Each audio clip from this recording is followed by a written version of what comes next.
আসসালামু আলাইকুম। আজকের তাজা খবরে আপনাদের স্বাগতম। প্রথমে জানিয়ে দেব সংবাদ শিরোনাম, পরে বিস্তারিত।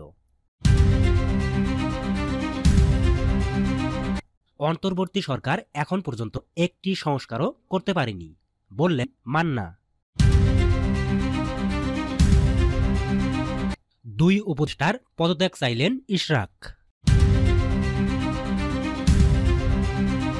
এরপর জানিয়ে দেব নাটোরে বিএনপির দুই পক্ষের মধ্যে গোলাগুলির ঘটনায় আটক 2। এদিকে পছন্দের ঠিকাদার কাজ না পাওয়ায় বিশৃঙ্খলা করছেন ভিপি নূর। এতক্ষণ সংবাদ শিরোনাম শুনছিলেন, এবারে বিস্তারিত।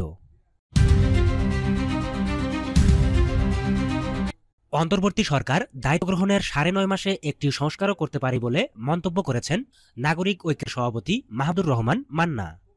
মাহমুদুর রহমান মান্না বলেন, অন্তর্বর্তী সরকার সবচেয়ে বড় কাজ হলো নির্বাচনের সংস্কারের ব্যবস্থা করা, কিন্তু একটা সংস্কারও এই সরকার এখন পর্যন্ত করতে পারেনি।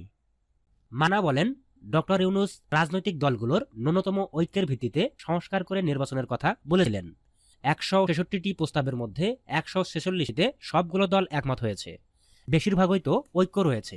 তারপরেও নির্বাচন নিয়ে কথা বলছেন না কেন? এছাড়াও স্টারলিংকের মাধ্যমে বাংলাদেশের সার্ভার সিস্টেমের কর্তৃত্ব বিদেশিদের কাছে চলে যাচ্ছে কিনা অন্তর্বর্তী সরকারের কাছে প্রশ্ন রাখেন তিনি। দুই নেতার পদত্যাগ চাইলেন ইশরাক। বিএনপিকে নির্বাচনে আসতে না দেওয়ার জন্য 2 জন উপদেষ্টা কাজ করছে বলে অভিযোগ করেছেন দলটির নেতা ইঞ্জিনিয়ার ইশরাক হোসেন। বুধবার সন্ধ্যায় প্রধান উপদেষ্টার বাসভবন যমুনার সামনে অবস্থান নেয়া নেতাকর্মীদের উদ্দেশ্যে কথা বলতে গিয়ে তিনি অভিযোগ করেন। ইশরাক বলেন, নতুন দল নিয়ে আশাবাদী ছিলাম, কিন্তু সরকারের 2 জন উপদেষ্টা মদত দিচ্ছেন যেন বিএনপি নির্বাচনে আসতে না পারে, নির্বাচন করতে না পারে। এমতো অবস্থায় আসিফ মাহমুদকে অবিলম্বে পদত্যাগ করতে হবে, আরেক উপদেষ্টা মাহফুজুর আলমকেও পদত্যাগ করতে হবে। এই উপদেষ্টাদের পদত্যাগ করে রাজনৈতিক কর্মকাণ্ড পরিচালনার আহ্বান জানিয়ে তিনি আরও বলেন, তারা পদত্যাগ করে তাদের রাজনৈতিক কর্মকাণ্ড পরিচালনা করুক, এই সরকারের মধ্যে কোনো হস্তক্ষেপ করা যাবে না।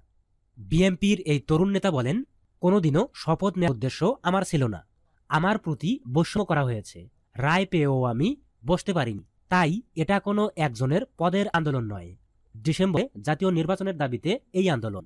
তিনি বলেন, আমরা নির্বাচনের রোডম্যাপ চাই, দাবি না আনা পর্যন্ত আন্দোলন ছেড়ে কেউ যাবে না। নির্বাচন কমিশনকে জিম্মি করা হচ্ছে বলে উল্লেখ করে ইশরাক বলেন, নির্বাচন কমিশন একটি স্বাধীন প্রতিষ্ঠান, এটার রায় মেনে নিতে হবে। এদিকে নাটোরে বিএনপির দুই পক্ষের মধ্যে গুলির ঘটনায় আটক 2। নাটোরের লালপুরে গোসাইয়ের আশ্রমে আমপাড়াকে কেন্দ্র করে গোলাগুলির ঘটনায় 2 জনকে আটক করা হয়েছে। আটককৃতরা হলেন উপজেলা নওয়াপাড়া গ্রামের মোহাম্মদ সাইদুর রহমানের ছেলে মোহাম্মদ রুবেল আলী 30 ও মহিপুর গ্রামের মোহাম্মদ রিজু আলীর ছেলে আব্দুল জব্বার 45। বুধবার তাদেরকে আদালতের মাধ্যমে নাটোর জেলহাজতে পাঠানো হয়েছে। এ বিষয়ে লালপুর থানার ভারপ্রাপ্ত কর্মকর্তা মোহাম্মদ মনিরুজ্জামান জানান, গোসাই আশ্রমে গোলাগুলির ঘটনায় 18 জনের নাম উল্লেখ করে একটি অভিযোগ দায়ের করা হয়েছে। অভিযোগের ভিত্তিতে রুবেল ও জব্বারকে আটক করে জেলহাজতে পাঠানো হয়েছে। এছাড়া বাকি আসামিদের আটক ও অবৈধ অস্ত্র উদ্ধারে পুলিশের চেষ্টা অব্যাহত রয়েছে। উল্লেখ্য, মঙ্গলবার আশ্রমের বাগানে আম সংগ্রহ করতে গিয়ে উভয় পক্ষের লোকজন বাগবিতণ্ডায় জড়িয়ে পড়ে এবং 2 রাউন্ড গুলিবর্ষণ হয় এবং 2টি মোটরসাইকেল ভাঙচুর করে। এ ঘটনায় নাসির হোসেন 18 জনের নাম উল্লেখ করে লালপুর থানায় একটি অভিযোগ দায়ের করেন। প্রিয় বন্ধুরা, নিয়মিত আপডেট খবরগুলো পেতে চ্যানেলটি এখনই সাবস্ক্রাইব করে বেল আইকনটি বাজিয়ে রাখুন। ধন্যবাদ। আল্লাহ হাফেজ।